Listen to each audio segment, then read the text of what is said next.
so easy. Say easy to love. Easy to you make it easy.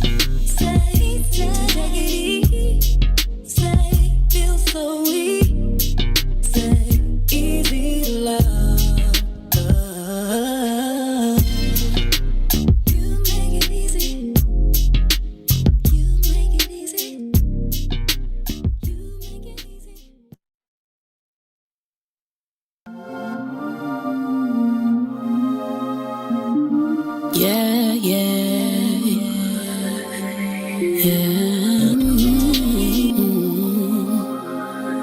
Been trying to reach you all day.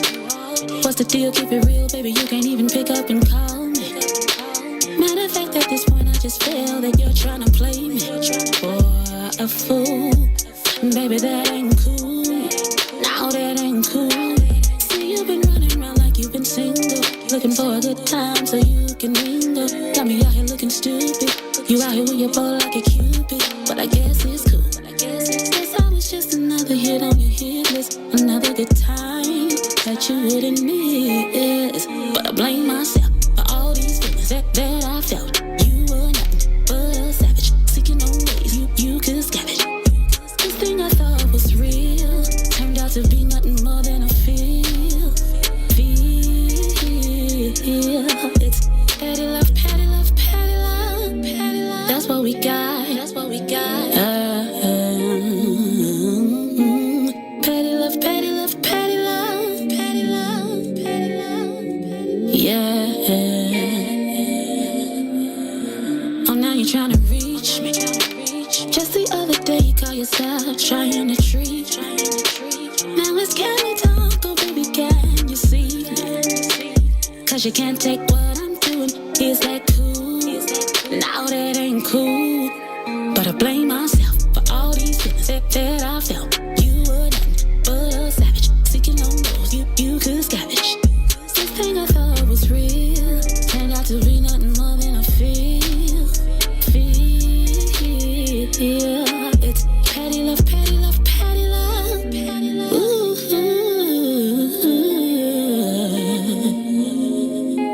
Petty love, petty love, petty love.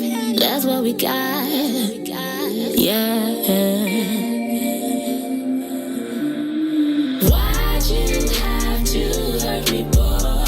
I thought you were so deserving, boy. You took my love for granted, boy. I'll just take this as a lesson, boy. Petty love, petty love, petty love. That's what we got. Petty love, petty love, petty love.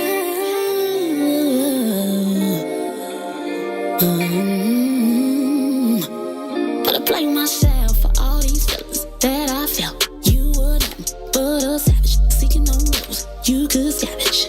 This thing I thought was real turned out to be nothing more than a feel. Petty love, petty love, petty love. That's what we got. Yeah. Petty love, petty love, petty love. What we got.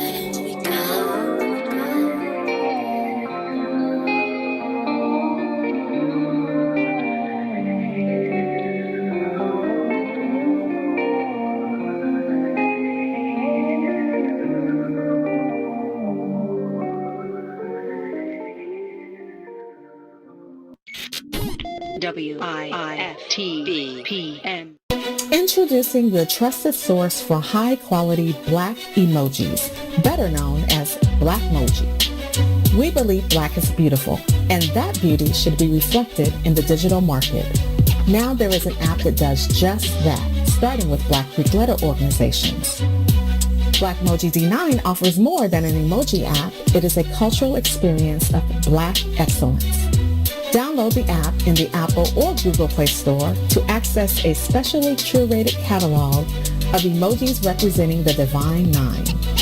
Use the emojis to celebrate Black Greek events, acknowledge current events, support social causes, and learn about esteemed Black Greek members who blaze the trail of Black history. A portion of every subscription goes toward a scholarship fund specifically for members of Black Greek-letter organizations to help keep the legacy alive. Download the Blackmoji app today. Everybody's talking about the all-new Sam Silk's Chicken and Fish. Place your order today for a delicious meal. The chicken and fish are fried to perfection, featuring a wide variety of catfish, perch, tilapia, whiting, and shrimp. Now it's your turn to see what everybody's talking about. It's the all-new Sam Silk's Chicken and Fish, Chicago's newest spot for delicious meals. Stop by at 2537 South Wabash in the South Loop, or get contactless delivery from DoorDash, Uber Eats, Grubhub, and Postmates. For more info, call 773-807-9010, 773-807-9010. Sam Silk's Chicken and Fish is open just in time for lunch, or take it to the house for a delicious dinner. It's Chicago's new spot for perfectly fried chicken and fish. Don't wait any longer. Try it today. Sam Silk's Chicken and Fish, 2537 South Wabash in the South Loop. Sam Silk's Chicken and Fish. The Chicago Legal Network is the collaboration of attorneys that concentrate in many areas of the law most needed in Chicago neighborhoods. The CLN lawyers focus on personal injury, criminal defense, and other issues. The CLN lawyers all average over 20 years of legal experience and are dedicated to helping the Chicago community. The Chicago Legal Network is committed to developing Black lawyers through mentorship and co-representation. So if you were injured in a car accident, slip and fall, or injured on the job, or you need assistance with criminal defense, including driving violations and DUI, check out ChicagoLegalNetwork.com for more information, or call 773-912-3545. 773-912-3545.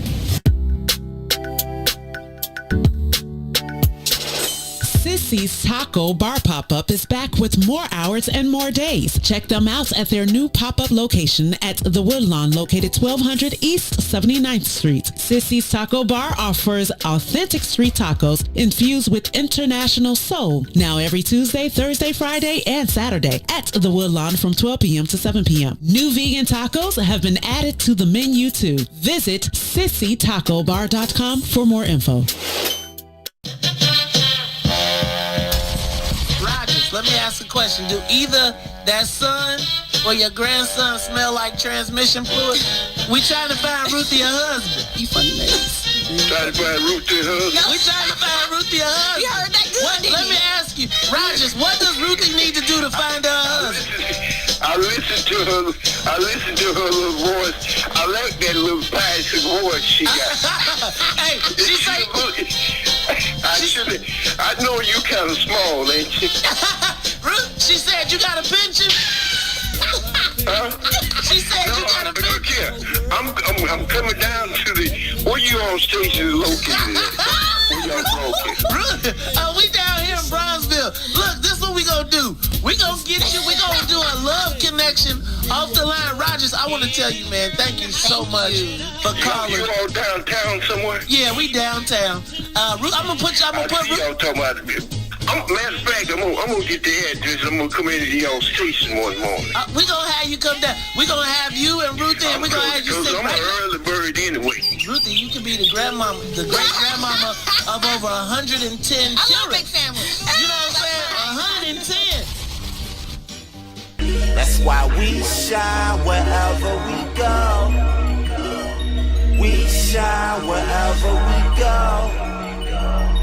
We shine wherever we go.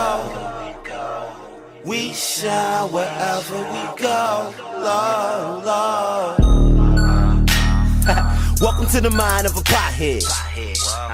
On my head, see a young nigga got dressed. We don't give a fuck what the cop said. I'm living a legacy. So even when I die, I am not dead. Nigga, I am not dead. Fuck with me. Great afternoon to you wonderful people. Welcome to this Monday edition of I Said What I Said. We are live from inside the What's In It for the Black People Media Studios alongside Toussaint Werner. My name is Howard. Thank y'all so very, very much for being here each and every, well, that's not even true anymore. Thank the Lord. We are here at a new time, on a new schedule. I Said What I Said has gone back to 1 to 3. Monday, Wednesday, and Friday. Won't he do it? Won't he do it? Won't he do it? Mythical Sky Daddy. Won't he do it? Listen, man, thank y'all so much for rocking with us, for the past 6 months or whatever, as we went every day from 3 to 6. And we was happy to do it. It was a. Don't put out that goddamn lie. We weren't happy to do it. We weren't happy to do it. No, it was not. We were willing to do it. We were willing. To do it. We were willing to do it. It was what the team needed at the time, and now the team doesn't need that so much. And are we glad about it? Okay. When you got a franchise player, sometimes you got to ride. Sometimes you got to step up. Magic Johnson had to play center in Game 7 of the finals. You know what I'm saying? Sometimes you just got to do things. Shit happens. And so we did what was needed for the squad, and we were willing to do it. And it was fun. It was fun, and appreciate y'all so much for rocking. But we are thrilled to be back in our more natural 2-hour space. It's only 2 hours too? 1 to 3. Oh, shit. This is awesome. Who would have thunk it? 1 to 3. Thank you, Pippen and Craig Hodges. Pippen and Craig Hodges. What a hater. He meant Scotty and Mike. Still hasn't learned anything. You know what I'm saying? Tiger said it every day. He still don't do it. Either way, it's good to be back in our time slot. I say what I said is a great conversation, and we certainly enjoy having it. But having it every day is a bit of a challenge because it's not like a current event show where there's constantly things changing. It's generally the same conversation, and to do that for 15 hours a week is like, yo. And it's just better shit to do. Summertime's coming. Summertime coming. Summertime shot. Hey, what the fuck? Like I said, it's fine through the winter. Okay, I'm bored. It's cold. It's fine through the winter. It's getting warm now. It's getting warm now. We have things to do. Bike weather. You know what I'm saying? They're bike rooftop weather. Okay. Nah. As you get older, you understand that the bike weather is rooftop weather. It's okay, same thing. You use it the same way. And so it's good. It's good to go back to 6 hours a week as opposed to 15 hours a week. That was 2.5 times our normal thing. So anyway, we appreciate y'all for rocking. Seriously. So now Monday, Wednesday, and Friday we'll be right here with you guys, and we'll be discussing issues that are impacting the black community. It is from 1 to 3. We discuss how those issues impact us as individuals, and we also discuss how those issues impact us as a collective. And along with your help, we talk through many of these issues in hopes of finding the optimum solutions for how we can overcome said issues, again, overcome them as individuals, but perhaps more importantly, overcome them as a collective. So again, thank y'all so very, very much for choosing to be a part of the conversation. As always, your input is valued. It is certainly appreciated. Anything you want to add to the conversation, feel free to do so. We will read through as many of your comments as possible while we go through the show. We would kindly request you please take a quick second to share the broadcast, because somebody's going to pop up today, like at 3 o'clock, like, yo, Wiz. Like, yeah, you missed it. I almost said something crazy. But yeah, somebody gonna pop up at 3 today and miss it. So please share the broadcast if you all would be so kind. Again, this is I Said What I Said is Intellectual Thuggery at its absolute finest on a relatively beautiful day here in the Chi. Day after my birthday, Toussaint. No. Amazing. And Sko is back. Sonia Escobar is back. Sko, what's happening? Hey, Look guys. at God. Look at God. Look, I was just like, let everybody be there when I come back. Well, no. How you doing? Good. I'm good. We held it together with duct tape and super glue while you was gone. Duct tape for sure. Yeah, I appreciate it. I didn't want to be gone that long, but I needed it. Yeah. Well, I'm glad you did what was needed, and I'm even so more glad appreciate that you are back. Okay. Happy birthday. birthday. Right. Happy birthday to you, Sko. Aries season is still in full effect. We are certainly still celebrating, Sko, so we'll link up and get into some trouble with something. We got to hang out. We got to do something for Most our definitely. birthdays. For sure. I mean, your party sounded pretty dope. Well, now. See? You want to know about it. Well, now. I'm sure he'll get into it. And before we move forward, I'm so jealous. You did a party? shout out to Kenneth Steele. Had a party. We just said that we're only doing 3 days a week. What did And he say? Kenneth Steele said, well, It's Wiz for Seniors just lost 2 days worth of content. You have the new lineup right there, her. Oh, that's funny. That That is hilarious. That's See? classic. I'll tell I you, missed y'all so much. This is Wiz fam. It's amazing. We miss you too. Oh, I meant the viewers. Not We know you're true. We still missed you. fine. The new lineup reads as follows. The Mace Jackson Show is Monday through Friday, 6 to 9, as it always has been in the morning. Monday through Friday, as it always has been. The Book of Dawn, 9 to 11 a.m. The Bigs, Monday, Wednesday, Friday, 11 a.m. to 1 p.m. Us, I'll say what I said, is Monday, Wednesday, and Friday, 1 to 3 p.m. On Tuesdays and Thursdays, the green side of things will be in this time slot, 1 to 3 p.m. We gotta come up. I gotta find a reason to come up here. I just thought about that. I gotta find a reason to come up here and mess with Sadiq. See Sadiq. Sadiq and Cassie no more. That sucks. You know what I'm I didn't saying? think about that. Muay Kills World, all honor and respect to King Salim, will be Tuesdays, 11 a.m. to 1 p.m. Torre Muhammad in the same time slot, 11 a.m. to 1 p.m. on Thursdays. 3 to 6 p.m., you can watch the Ruthie Moore Show again. So there's that. Wait, 3 to 6 p.m. at night? Yeah. They're rerunning the Ruthie Moore Show? Yeah. I feel like the fix is in. The fix is it? I feel like the fix is in. Why? He's trying to find ways to boost his numbers over there at the Ruthie Right. Moore Show. Can you imagine the disappointment that somebody's going to experience today when they come at 3 o'clock to see Izwiz and see Maze again? At the Ruthie Moore Show running again? That's going to be disgusting. Can you imagine the disappointment? Jesus Christ. Like, that's like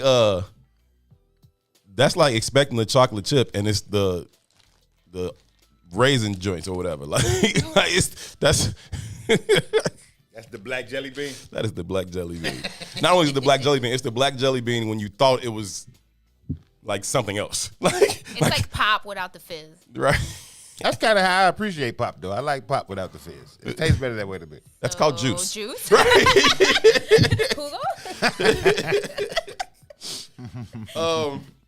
Did have a birthday party, and I had one goal, and I didn't accomplish it. Oh, shucks. What did you want? I was trying to get Toussaint drunk. I know that wasn't the goal I was thinking of, but okay. See, here you go. Here you go. I was like, how can I help? Oh, no, I can't. Nah, my goal was to get Toussaint drunk, and it didn't work out. I knew that he would have one drink with me off the strength, and I appreciated that. So I set the over-under at 2, if I can get him to have one more, because then I knew he would be like stumbling and shit, and that was going to be hilarious. But one is love when you don't drink. Yeah, one is love. And Y'all got me confused, though. I'm a G about mine. Uh-huh. You understand me? Yeah, I understand you, my So I can focus my mind and do anything I want to do. Sure. Of course. Right? Right. So if I wanted to say, hey, I'm going to take as many drinks as I want to drink, and I'm not going to be drunk, that's what's going to happen. That's what it would have been? That's what's going to happen. Well, I don't have that gene. No, you don't. I had as many drinks as I wanted to have, and I was drunk. Somebody should have told my ass to shut the fuck. There was a few people. I don't think you was tuned in. There was people telling you to shut People the were fuck like, up. shut the I gave a speech, Esco. Not really, though. You didn't really give a speech. You just kind of slurred a bunch of I was words. just together. I talking. don't know if Man. you're going to call it a speech. I'm on the mic, and I'm like, Jay, give me the mic, right? So Jay gives me the mic, and I'm just talking, and I'm not saying anything. Yeah, it was kind of a different language. Making a lot of noise, but I'm not saying anything. Yeah. But the body language was there. Yeah, So- if you could tell it was all body love. language. Yeah. Right. Yeah. Yeah. You know, remember when Eddie Murphy was talking about his father being drunk as hell on Eddie Murphy Raw? Lillian cannot go outside ever again. Like that's the kind of shit I was on. Somebody should have been like, yo, Herb, shut the fuck up, bro. Nonetheless, that was towards the end. I had a lot of liquor. I think JL himself kind of told you to shut the fuck up. Yeah, I think he started like playing the music. Like, Yeah, bro, he did. He turned the mic off and turned the music then back on. Shanita just started singing. Shanita just started singing "Happy Birthday," like submit just so I could shut up. But that was Nah, it was all love. that was the thing. It was all love, man. I just want to say thank you to everybody who came out. Candace, I got the footage 1999. Thank you so much for everybody that came out, man. I felt loved. I felt celebrated, and it was dope. Y'all looked amazing. Y'all's energy was amazing, and we had a great time. Huge shout out and huge thank you to Beulah McLeod for planning a wonderful, wonderful event. The setup was fire. All the decorations was dope as hell. Beautiful. The food was delicious. The food was delicious. Shout out to Chef Sean. She hired my homie to cater. I didn't even know that. Yeah. Super dope. That shit was fire too. Yeah. Okay. Too bad we're doing this animal-free fucking April because I'd have been at your house because I know it's leftovers. Yeah. So we're gonna get to that part too, because holy heck on that part. Jesus Christ of Latter-day Saints on that part. But yeah, we had a really, really, really good time, and I enjoyed myself, man. Everybody came out. The What's in It for the Black People Media fam was out. People came. We celebrated. We had a really, really good time. We danced. We drank. We ate. And we were happy. I took a lot of pictures. Shout out to the photographer, Amber. She was dope. She was really, really dope. I took a whole lot of pictures. I thought I was going to take a few in the beginning and be done with it, but I ended up taking a whole lot throughout the rest of the night, man. But everybody came, and it was super, super fun. And that should have been the end of it. That should. But then what happened? But then what happened? That should have been the end. In line. And then I was like, yeah, I'm drunk. I want to party some more. Here's the line. I want to cross it. Let's jump right over it. So I'm like, yo, we going to my house. Habitual line stepper. We going to my house. There's an after party. Show up. Heck yeah. And so people came. Not a whole lot of people came to the after party, but people came, and the drinking continued, and the shenanigans ensued. I will leave it at that. I can't go much further into the shenanigans, but they ensued in a big way. We got to do a private Patreon or something. Yeah, we do. And I would tell y'all, come see to hear about the shenanigans. And I would tell y'all for only $5.99 per view. I would tell y'all about the bullshit after the show is the after party. It was fun, man. I woke up today tired, drunk. What? Had 2 cups of coffee this morning. But I woke up early enough for the May Jackson show, and I hopped in there for a while, and I was trying to go back to sleep, but I couldn't do that. So I just been kind of just lounging around, and 1 o'clock gets here a lot faster than 3 o'clock, and I was like, oh shit, it's time to go. I need to get to the studio. Yeah, it's an adjustment. Yeah, that's an adjustment, man. So. Thanks for coming, though, too, man. Oh, man, I wouldn't have missed it for the world, brother. You know that. You walked in, I'm like, yo! I was drunk by then. Hey, I never see you. Right. Yeah. Yo! But everybody walked in. I was excited as hell, man. Ready Rock came in that joint. Like, Candace was in there. R.O. Double was in there. Double was in there. It was fun, man. The little girl, the light-skinned girl, the fro was in there. Huh? The light-skinned girl, the blonde fro, she was in there. Yeah, she was. Yeah, she was in there. Mm-hmm. Just wanted to mention that. Yeah. People were there. It was a thing. People was there. Lil Ron was there. Yeah, Lil Ron. Manager man. Manager man was in there. He had a good time too. You know who had a really good time? Mary Q Angel. Yeah, Mary did have a good time. Mary had a good time. Oh, good. Mary was walking around videotaping shit from her phone. Yeah. And she put the video camera in front of me, and I thought she was taking a picture. Bro, I saw that. There like, the fuck is I saw that on Instagram or I was Facebook or confused something. for a little while, you know. I saw accustomed to putting video cameras in my face. What do I do with my hand? Ja, I appreciate you. I saw that on Instagram. You like, oh, this is a video? Like, yeah. She's like, I thought you were gonna like say something profound. He's like, y'all don't got shit to say. Reese the Ruler was in there. DJ was up in there, man. DJ was in there. Maze was in there. We had a good time, man. Yeah, it was cool, man. We definitely had a good time, and I appreciate all y'all, man. I appreciate all of y'all. I felt the love, and I hope y'all felt it back because I was trying to give it back. But yeah, I want to tell y'all so bad what happened. I want to know so bad. I just can't. I literally can't tell y'all. But damn it, I want to. You can. If you really wanted to. I mean, circle of trust. I mean, no. You know. Just us. We're Right? best friends. Here, you know? We're best It's friends. just us, right? It's just us. It's just us amongst family. But those that came back to the crib, they saw it, some of it. I wonder what they saw. I wonder. A lot. Wonder who came back to the crib. Gosh. A few people. I should have came back to the crib. You should have came back to the crib.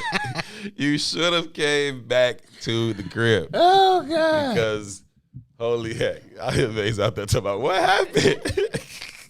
Knowing I just told his black ass what happened.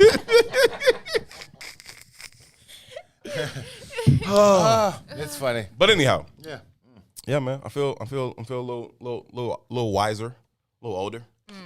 You know, Older for sure. 35 is a great age. 35 is a good age. I love the 30s. what? What did he say? What'd he say? I don't know, man. You know I'm half daft. You know, you can tell a secret 4 feet from me and be like, huh? Yeah, man. It was a thing, man. It was a good day, bro. Oh no, it was a phenomenal day, and got blessed with pretty good weather. I have been worried about it. You know, the week leading up to, you know, how you look at the phone and you look down and like, oh, it's gonna be fucking raining on Sunday, and it's only gonna be like 50 degrees. I'm like, I hope not. So then, probably like 2 or 3 days before, then I just stopped because I was checking like every day, and it kept getting worse. Higher percentage of chance of rain. And cooler each day. I'm like, fuck it, let me just stop checking. And I'm like, if I stop checking, it'll be fine. Sure enough, sun was out, wasn't too cool. It was dope. Yeah, good day all around, man. Yeah, God fuck. Shout out to what's the dude who made the suit too, G? The suit was dope. Money green suit. Yeah, Eric Knows, man, over at GQ Gentleman. Shout out to E Knows over at GQ Gentleman. It is on 71st and State on the east side of the Ryan, right at the corner of 72nd, pretty much in State Street. But yeah, he knows, man, they did their thing on that. I felt fly. Did I look fly? You look Nice good. suit. You look sharp. Thank you. Nice suit. With the G Fazos representing the east side, you know. Yeah, you know what I'm saying? Gotta Did the whole thing. You know gotta keep it hood. You know what I'm saying? Keep it hood. Gotta keep it hood. I'm man. not mad at you. Yeah. Super fresh. Gosh. Yeah, that's all I got. So yesterday was a very full day for me, right? Also, yesterday was my sister's birthday too. So, Yes. you know, Happy B-Day, twin. super salute to my sister. another Have a- Aries. Rest in heaven. Have a drink up there for me. So Have two, because y'all probably don't get drunk up there. But listen, so all day I'm doing all kind of shit. I get all kind of stuff going. So I got the other car fixed because I'm trying to incentivize my son to be something in life. You know what I mean? Whips help. You know, so I said I'll give him the car if he gets his shit together. I get the car fixed for him. He'll have a car by the time he's 16. I just want to see some changes in his life. Yeah. Overall. Yeah. You know what I mean? So I went and got the car fixed, but he's probably not going to make it to get in that car. Is it hot, or am I still like sweating out liquor? Probably both. No, Probably it's hot. sweating out liquor. Probably sweating out liquor. It's 77. We accustomed. It's usually 82 we come here, Yeah, so that's we can true. deal with 77. But either way, though, man, you know, I was dealing with the car all day, and I was just tired, and I knew I had made a commitment to coming through, so I wanted to come through your joint. And my niece called me like, man, Uncle Two, we gonna do a happy birthday cake and send off some balloons and stuff for my mom. And then my niece and them live in Indiana. So I was like, baby, I'ma try. Right. But I got a lot going. Right. You know what I mean? I was like, I'm working on the car right now, but let me call you back later. No, actually, that was not my niece. That was my brother-in-law. I was like, I was gonna try to call you back later. So did all the things with the car, slid through Herb's joint for a couple hours, slid back to the crib with the intent of getting work done. That was my intention. All right. And my niece, but I hadn't spoken to my niece, so I called my niece just to check on her, see how she was doing. And the energy was so down, I was like, man, I got to take my ass out there. So I went out there. Okay. Stayed out there to like 11:30. In the interim of that, earlier that day too, TJ had slid back because he needed me to do some stuff for him. I'm telling this part for a reason. So on my way back to the crib, TJ calls me like, man, I need to change this, that, and the third. And I really didn't feel like doing that, at this point. So I'm coming. Your back cousin to or Crawford? No, Crawford. Okay. So I'm coming back to the crib and it's like midnight already, right? He's like, man, can you fix this, that? And it's imperative that he gets this stuff fixed, but I really don't feel like it. It's not my fault that you waited till midnight to call me, right? So I was like, man, I probably ain't gonna be home for another hour.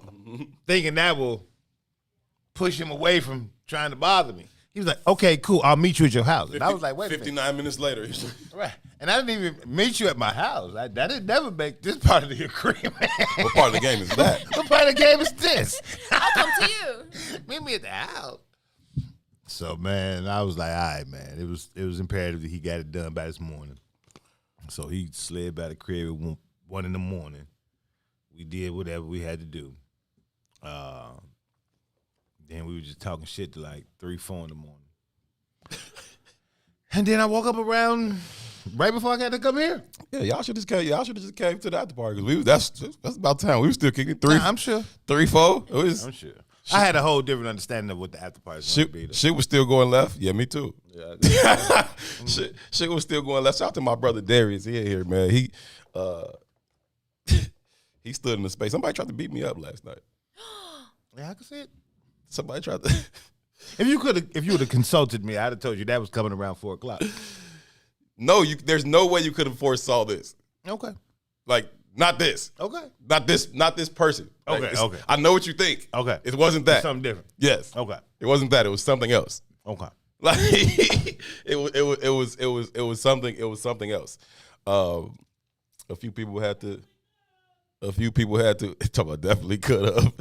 It was a few people had to be extradited out the house. Yeah, a few people had to be escorted away. Man, you gotta do what you gotta do sometimes. Yeah, it wasn't a good thing. I should not have done that. Should not have done the after party. That was bad. But shout out to my brother Darius for being there, because as left as things went, he could have went lefter. Could have went more left. Shout out to my mama too. My mama was at the after party too. I always shout out to Mama Howard. Yeah, she was at the after party too. Mama Howard was out there with her little boy, toy. Did you see it? I see Mama Howard. Yeah, Did you see it out there? She was out there, had a boyfriend at the party. I say, well, dig this. But she was looking good too. Herb was hating on him. Huh? You was hating on him. I don't be hating, man. You was hating on him. I don't be hating on him, man. You know, it's just it's a tax to pay. You know what I'm saying? Okay. If you dating my mom, you gotta pay taxes. So She's beautiful, I talk you know? shit. Yeah. You know, so I gotta talk shit to him. I gotta joke with him. Plus, incidentally, he just ruptured his left Achilles just like my goof ass. So he walking around, he limping with this boot. I'm messing with him. He got this fucking cane and shit. I'm like, hey, ain't no canes in my party, man. It's a boy toy. Yeah, man. So yeah, that was a thing, man. Definitely had all that food left. I just threw it all away though before I came up here because I wasn't like gonna put it up or nothing like that. So it just sat out in the basement. Oh, that American opulence. Yeah, this morning I threw it. Had Help to to throw feed it a small village. Throw that shit in the garbage. Yeah, it set out. That's kind of what I ate it. Oh, okay. I ate it for lunch, Okay. but it just set out, and so you know I'll eat the food that's sitting out, but I ain't gonna like go give it to nobody. Gardis is here. I knew. See, that's what I knew it was coming. I knew. I'm like, wait till Gardis find out that your boyfriend was at this party. I invited you, Gardis. You should have came. I definitely invited you. Q was in the building. Q was in the building. Shout out to Q for coming through, man. Q ain't a partier, but he was there. Yeah, he was there, and it was dope that he was. Yeah, Gardis, I invited you, man, and he only had 1 foot. You could have took him for sure. You know what I'm saying? You could have took him for sure. I threw out all the food, and then I forgot what I was about to say, but whatever. Oh, that's what I was saying. It went too left for me to put the food up. Like, you know what I'm saying? Like, the food probably could have got put away, but things were happening, and it was just like, yo, that's enough. I'm going to sleep now. Like, this is. That's why you just gotta drop out. You understand? You gotta just retire. Like I'm forget it, man. Sick of this shit. We're done with it. We are sick of this shit. We are done with it. So I gotta go back. I gotta go back to the house and clean up the basement. Although It wasn't too bad when I walked down there today. I was like, oh, it wasn't too bad. Just the food, mostly in some cups and bottles and that kind of shit. But yeah, man. Yeah. For sure. I don't know what's going on in the world. So I don't have There's a few things going on in the world. Okay. Minneapolis, Minnesota is going up in smokes again because they shot somebody else. Heard that. I did actually hear that. I saw it pop up on my phone or something today. And they said like taser. It was like, I saw the alert that said the officer who killed him, like he said taser, but he shot his gun. Like, whatever. Don Millhouse was there. Don did show up. Millie was there as I was leaving out. Yeah, she was getting her pistol on yesterday. She was taking her concealed carry class. And that's an all day thing. So she got there as quick as she could. I gave her a hard time. You got to start consulting me, right? Because if you'd have consulted me, you wouldn't have had the after party debacle. Mm-hmm. If Don would have consulted me, she wouldn't have had to take that class. I got people who just get you the car, baby. Come on, that car. Come on now. We ain't got to do all this shit. This is us, baby. This is us, baby. Oh, I gave her a hard time just because I love her so much. So, and plus, by the time she got there, it was like towards the end, I was smacked. Fully gone. So I'm like, you pissed me off. You was supposed to fucking be here. Just giving her a hard time just because, but I was super happy to see her and I'm glad that she made it because I love her. But yeah. Hey man, look, we got it is some imperative, important topics to discuss. Okay. I want you to check this out. Hit me up to the thing. Cool beans. Boom. Is this your computer? No, I think that's G's computer still. Yeah. Doop. Got it. Trying to think what my favorite part of the party was, man. I think just everybody just being there. That was my favorite part. I mean, especially during these times. Yeah, just more be around. Yeah, just like people man. came in. It was just dope, man. It was super, super dope. And you invite people, but you don't know who coming. Even though people like RSVP and shit, you're like, I don't know who coming. Yeah. But people came, and that was fire. That was fire. Let me know when you ready. And yeah. That was our computer. I don't know what that was, but I hope you finna play that thing that I just saw. No, you're not. Try to get past that really quick. I told you I'm gonna have to start deleting this shit. I thought you said ready. I'm like, okay. Play that joint. Play that. That's not what the goal was. Look at you. You should have called me. I would have handled it. Oh man, showed up and showed out. They definitely did. I think I remember where it is. Let me see if I can find it. Folks was looking good too, man. Y'all was women are beautiful. Y'all was some beautiful people. We man. always love and support black women. Y'all was looking good, man. The brothers was looking good too, man. Cats was in there fly. Shout out to Jay Illa and Joe College for DJing that joint and spinning and letting me talk. Although they should have cut that shit off. I gotta call both of them. Like, why the fuck did y'all just turn the mic off? I think at some point Jay started like playing the music under, like, shut up, bro. Well, actually, I don't have anything to play. I can't find it. But I was trying to find this video, man, of the night the young Hispanic boy got killed over there in was it Pilsen or Little Village? Mm-hmm. One of them. There's audio recording of the dispatch going out throughout all of the officers in that area. Turn off the body cam. Turn off all your body cams. Really? Yeah. Like anybody in the vicinity. If you're going that way, turn off your fucking body cams. Really? Seal off the area, turn off all body cams. Wow. Like with new technology, G. It's like, almost like you should just stop. Just cut it the fuck out. You can't really sneak no shit no more. You can't really get away with it. It was repeated over and over and really? over. Again. Yeah. Like everybody. This is when they was on their way to wherever the boy was at. If you there, shut your shit off. If you're on your way there, shut your shit off. Yeah. Wow. That sounds like premeditated murder to me. Not premeditated. It was after the fact. Oh, okay. Right? But it's like we got to cover this shit up. That's what it sounds like. No matter what the situation is, right, wrong, or indifferent, we got to make this shit go our way. Right. You know what I mean? That's bananas, dog. Not surprising, but bananas. And it also speaks to what's going on in Minnesota right now. You cannot get away from the conversation that's happening on the grounds and the realities of how policing plays out in our communities. You know what I mean? So if you was to really analyze, and I'm not even just talking death by cop, I'm talking about arrest by cop, policing our community in general. Right. In regards to like the narrative of what the larger America assumes policing to be, motherfuckers would be appalled to understand how policing happens in the black and brown community. You know what I mean? Was it you? Was it you and me walking down 79th that day? We was like doing some community activism shit, like helping the people type of shit. But we was just because of what 79th Street kind of represents. You know, police rolled up on us and just followed us for like 2 blocks talking shit to us from the goddamn curb. Wow. You know, and it's just like, man, who the fuck? Like, we were walking, right? Who the fuck are you talking to? Right.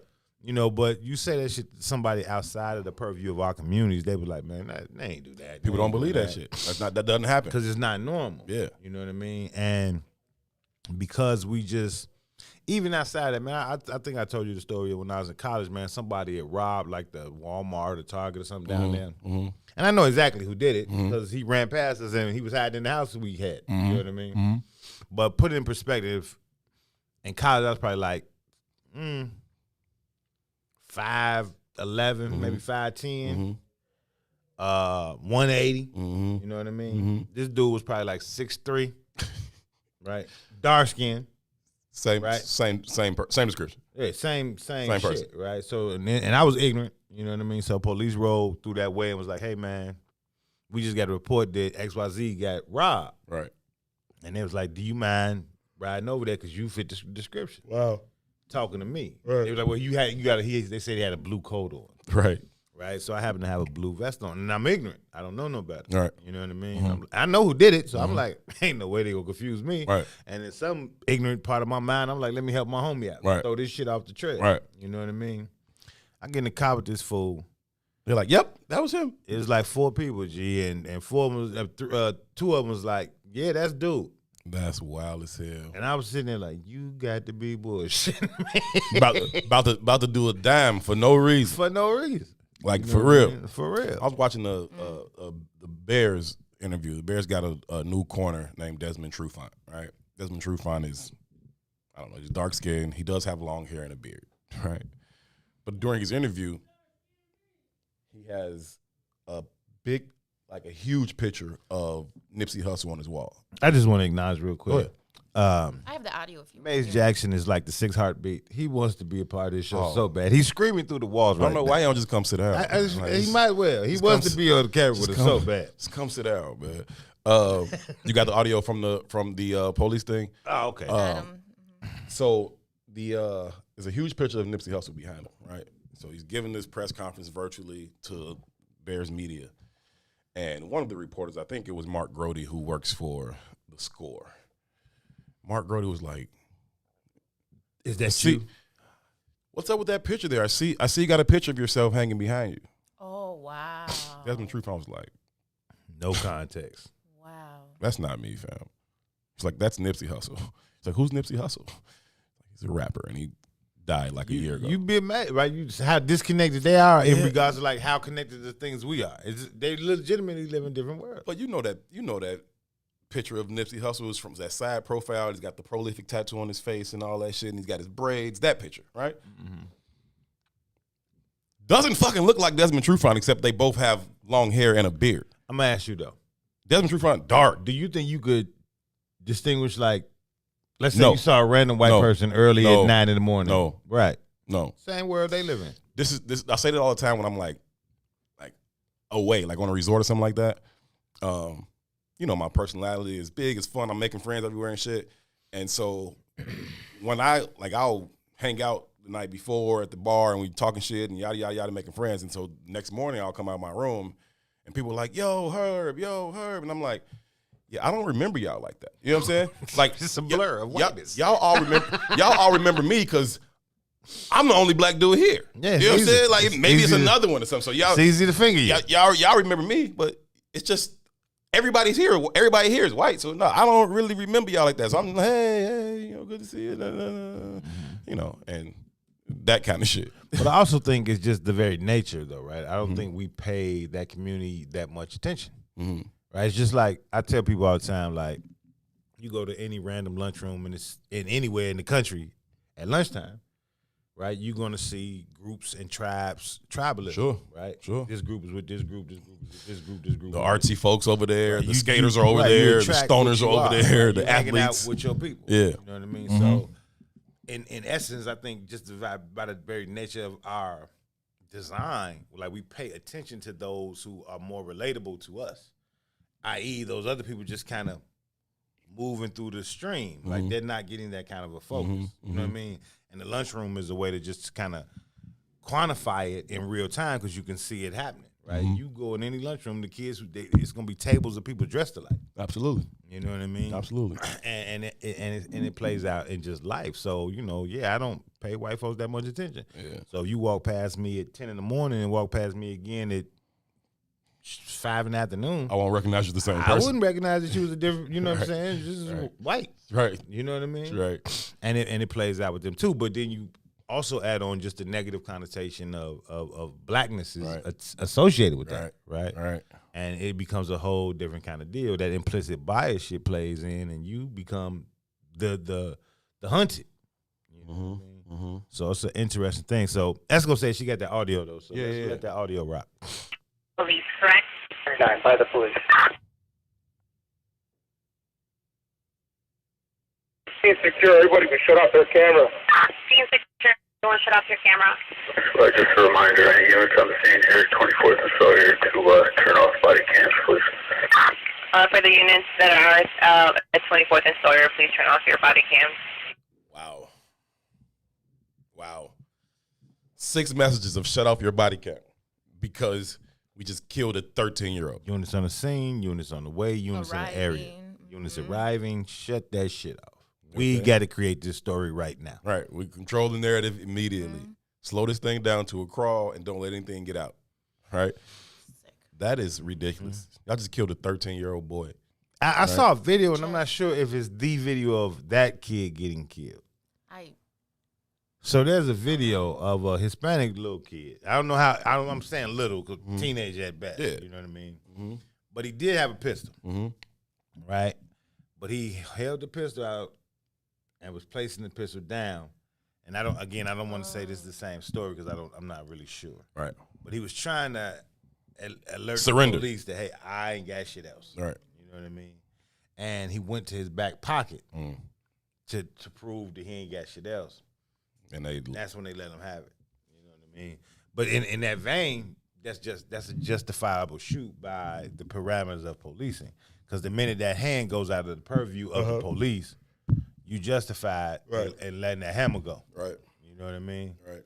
So that's the video? That's the video. Yeah, May said that is the video. So in a lot of ways, the police are just, if that's the video, unedited or whatever, they're really? I'm not saying I'm with it, but they are justified. You think about a situation where you already know this guy is armed. You know it because he didn't put one pistol out, right? Whatever brought you to the scene, you knew he was. You know, there might have been a question of him being armed, but then he validated the sense of I'm armed. Right. And the minute you put that your hand out of the purview, like think about Q. Like we laugh and joke and shit, and I laugh at Q, but I go to the gun range with Q. Q will take a note paper, the memo paper, this look, right? And he will send that shit out 30 yards. And his goal won't be to hit the note paper. His goal will be to hit the same hole in the note paper. In the little post-it note. You understand what I'm saying?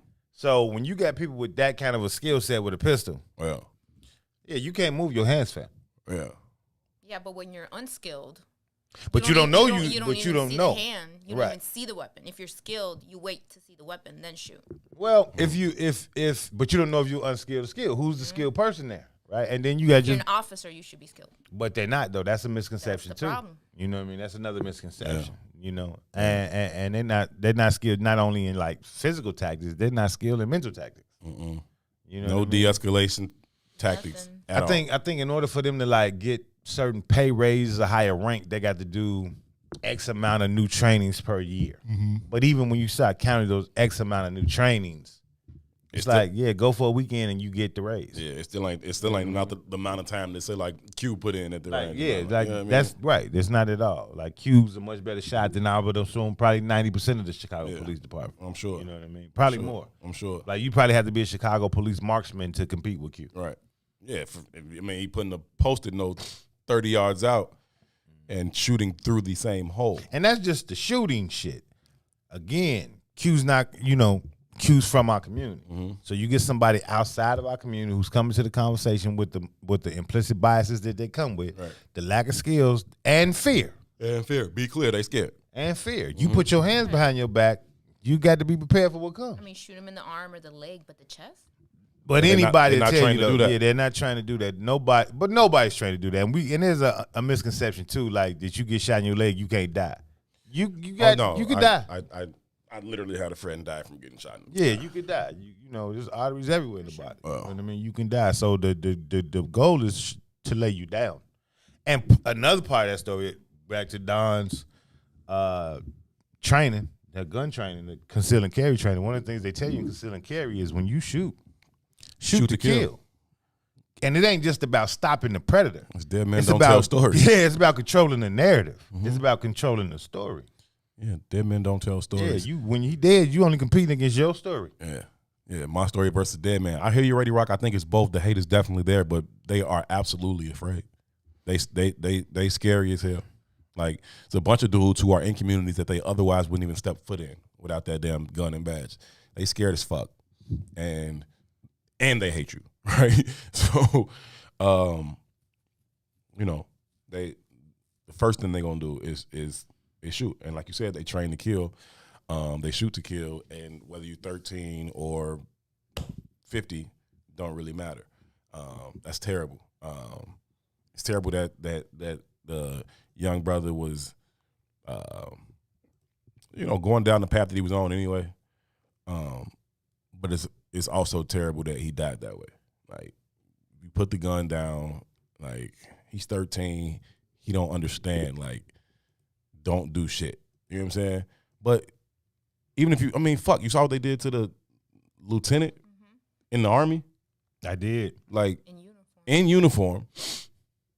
Lieutenant in the fucking Army with his hands out the window. And y'all giving him, like, y'all trying to kill him. You know what I'm saying? Y'all giving him mixed commands, right? Put your hands out the window. Open the door. Like, what the fuck? How, Sway?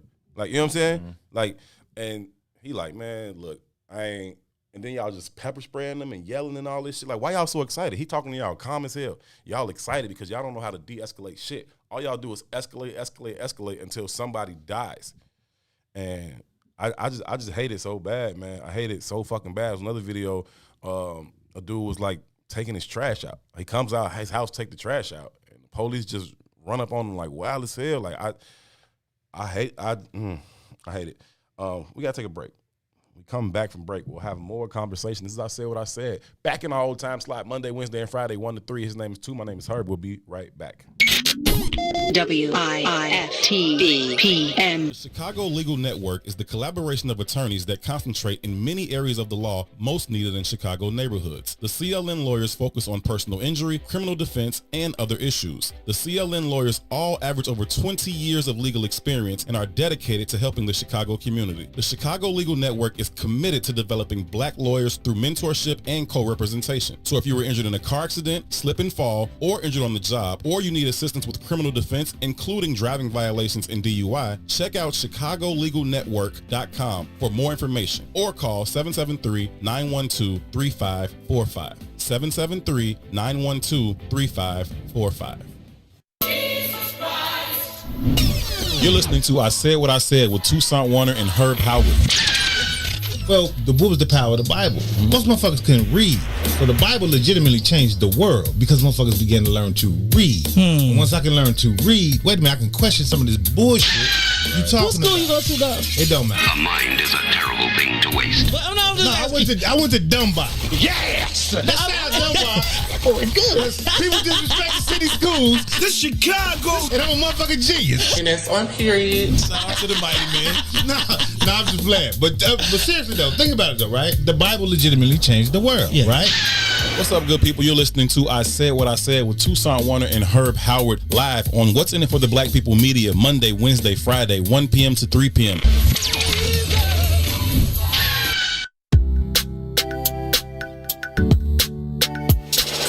Sissy's Taco Bar Pop-Up is back with more hours and more days. Check them out at their new pop-up location at The Woodlawn, located 1200 East 79th Street. Sissy's Taco Bar offers authentic street tacos infused with international soul. Now every Tuesday, Thursday, Friday, and Saturday at The Woodlawn from 12 p.m. to 7 p.m. New vegan tacos have been added to the menu too. Visit sissytacobar.com for more info.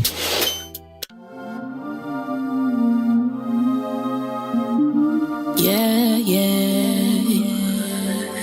yeah. Been trying to reach you all day. What's the deal? Keep it real, baby. You can't even pick up and call me. Matter of fact, at this point, I just feel that you're trying to play me for a fool. Baby, that ain't cool. Now that ain't cool. See, you've been running around like you've been single, looking for a good time so you can mingle. Got me out here looking stupid. You out here with your bow like a cupid. But I guess it's cool. Guess I was just another hit on your hit list. Another good time that you wouldn't miss. But I blame myself for all these feelings that I felt. You were nothing but a savage, seeking no ways you could scavenge. This thing I thought was real turned out to be nothing more than a feel. It's petty love, petty love, petty love, petty love. That's what we got. That's what we got. Petty love, petty love, petty love, petty love, petty love. Yeah. Oh, now you're trying to reach me. Just the other day you call yourself trying to treat. Now it's can we talk, oh baby, can you see me? Cause you can't take what I'm doing. Is that cool? Now that ain't cool. But I blame myself for all these feelings that I felt. You were nothing but a savage, seeking no rose you could scavenge. This thing I thought was real turned out to be nothing more than a feel. It's petty love, petty love, petty love, petty love. Ooh.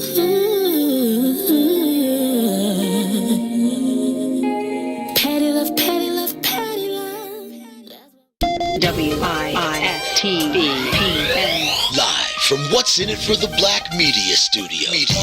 You're listening to I Said What I Said. Wait, what did you say? I said you're listening to I Said What I Said. I just said that. I know you just said that. That's what I just said. That's what I'm saying to you. Exactly what he just said. With Herb Howard and Toussaint Werner. That's about one of the nicest things you've ever said. Yeah, that's exactly what I'm saying. I ain't heard that one in a while. That was good to hear, Sko. That was good to hear. What's happening, people? We are back and we are live from inside the beautiful What's In It for the Black People Media Studios alongside Toussaint Werner. I am a very tired Herb Howard. Sonia Escobar is in the production studio doing her thing. I know you tired, Sko. You had a long day of travel and shit, and here you back in here putting in the whole day as only you can. But I feel like where I should be. Yeah. I'm definitely glad you're back. Happy place. Yeah, I'm definitely glad you're back. Glad all of y'all are tuned in too. Shout out to everybody that's watching on YouTube and everybody that is watching on Facebook. We appreciate each and every one of you guys truly for being here. I should have brought my bed to the studio today. Just laid out. We got couches. Yeah. Nonetheless, we are here. We are blessed and highly favored. Ain't that right too?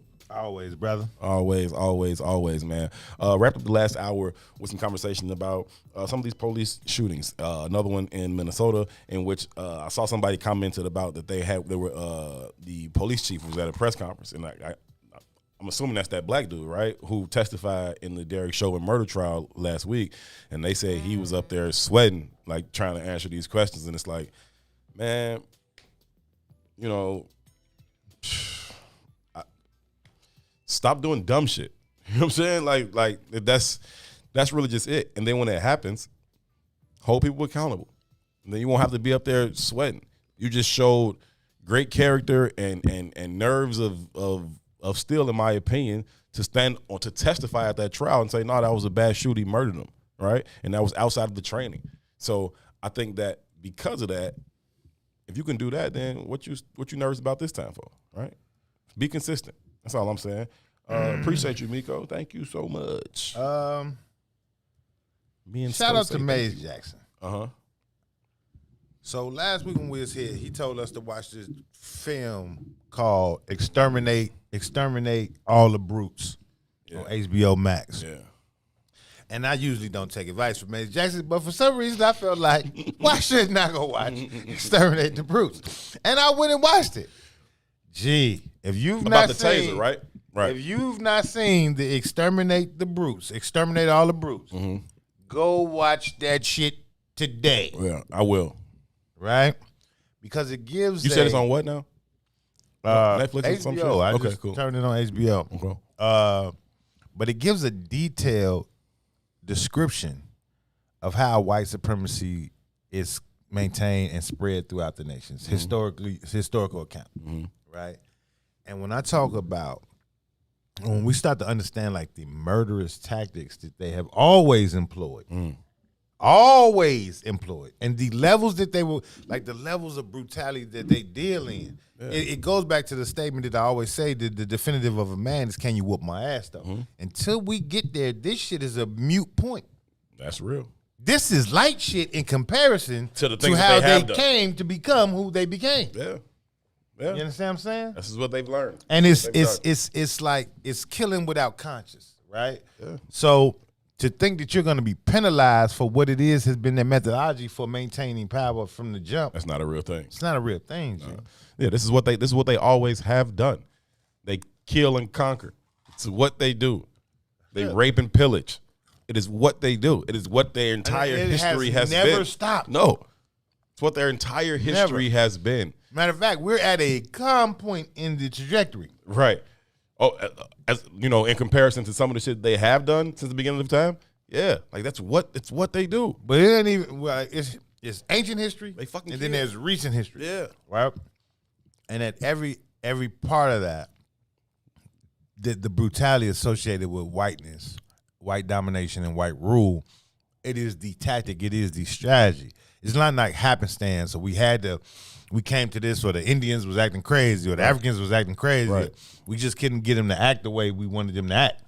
No. The design is, I got to murder XYZ percentage of y'all, period, from the jump to get you to act the way I want you to act. It's a necessary evil for the power control concept, right? My expectation when I show up wherever you are is, I got to lay down 30% of y'all. Right. So that the other 70% of y'all will back off, fall in line. And I got to lay down the 30% of y'all in a way that you fully understand how goddamn vicious I am. Yeah. You know what I mean? It's the tie both your arms to horses and have them run in different directions type shit. It's that kind you know what I'm of saying? shit. Like It's brutal. everybody sit here and watch me literally explode this motherfucker in half. Like, you know what I'm saying? And there's like historical reference points, like when the people just complied, the very nature of these white people was like, well, that's not good enough. We came to kill. Like, and it begs the question, even brings us back to Brother Matt. You know what I mean? Like, are they even human? Right. You know what I mean? Like, Right. there's no empathy attached to that There's shit. no compassion there. There's no compassion there. Like when I told you that, you know, Salim and Obari was having that conversation. And Obari was like, man, I don't get it. He was like, they got, you know, a lot of dysfunction within their community, but at its core, there's one umbrella concept that they never crossed the line on. What's that? We are going to dominate. Now, we can have all the infighting we want, but any group outside of this group is the enemy. And that becomes, you go back to the Francis Cress Welsing thing, it's like the genetic annihilation thing. If beyond anything else, we going to dominate you motherfuckers because genetically we can't. Right? Beyond anything else, violence, finances, whatever, educate, whatever it is, we're gonna dominate you in these places because genetically you just could keep can't having compete. sex and we Right. can't win. Right. You know what I mean? Right. And this HBO Eliminate All the Bruise documentary, like the vulgarness of the violence is amazing. Can he still say it's another one called Them? I've been hearing about that, but I haven't seen it. But I think that's more of a fictional kind of thing, right? This is just a historical document. You know what I mean? Like, no, this is just fact. This is what the fuck they did. Salim says, and not only that, every time I say that, I got to say it like Dr. You have King a said. Salim Yeah. voice. Not only that, they justified their actions in the name of evolutionary fitness. Yeah. You know what I'm saying? That's true. Right? This is what has to happen. This is what has to happen. They got home videos of Hitler in America learning how to do the shit he wanted to do to the Jews. Home videos. It's right. We are the stronger dominant race, i.e., because we're ordained by God. Yeah. That's why when it becomes this to justify killing situation where it's like, talking about giving them the benefit of the doubt on whether or not they would do some wild shit, I'm always blown away when people are like, nah, I don't know that they would do that. How don't you know that they would do that?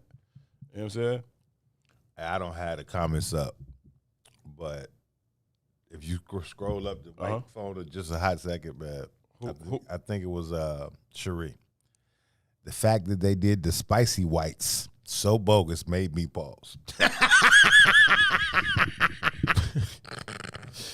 Hey, man, Cherie is hilarious. Pure D comedy, man. She's pure D comedy. The spicy whites. Spicy. Hey, what's wrong with her, man? I love this show. She is different. Pure D comedy. Yeah, if you get a chance, man, go check out Extermination of the Bruise. G, it's some wild shit. Yeah, I'll watch it. I'll watch it today for sure. And I'll have something to talk about tomorrow. We're off tomorrow. Look at that. Look at that. We can do other things now. I'll probably just still be in the fucking studio because we could record some promos. Yeah, I'll probably still just be in the studio and I won't, but good luck. Yeah, I know you won't, but but I will be. Just trying to make sure shit is going well. I'm trying to get Maze out of the fucking studio. That's really why. It's really why I need to be up here. Like, Maze, go make us some money, bro. Like, go get some money, and we'll hold this shit down in here. And so, but yeah, nah. Off day is cool. It is cool. And one of the things too that we've been having a conversation about, like off air. Like, it's obvious that Herb and I are pretty much the franchise players here at the station. That is clear.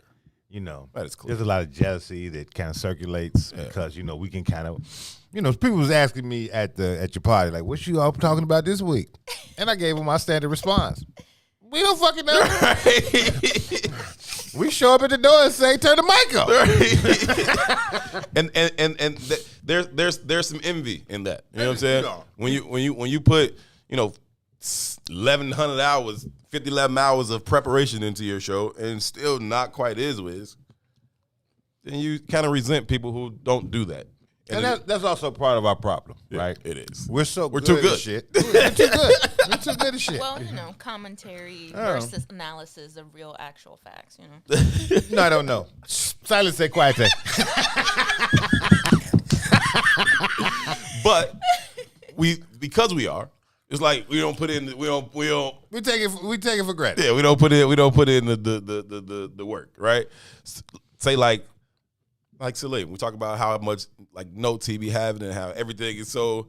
And then it's Have you ever seen a note on this table? He lived it. What you talking about? Salim actually lived it. He lived it. I actually went to that country. I am the notes. Actually studied this. The notes. I'm actually this is actual total recall. He's a reference. Yeah, this is all total recall. I was there. Yeah, I was there. But with the extra time now, me and Herb have been having conversations about really bringing you all some content worthwhile in the sense that we're going to investigate content, like do real kind of stories. And yeah, we could do like deep dives into things like that. I say what I said. It isn't a daily conversation. It just isn't, right? It's not like we do like current events or anything like that to where, every single day that thing changes. This is generally the same conversation. It's really hard to have that conversation every day for 3 hours. We make it work because, we can. But it's definitely better to be able to put in some time and do some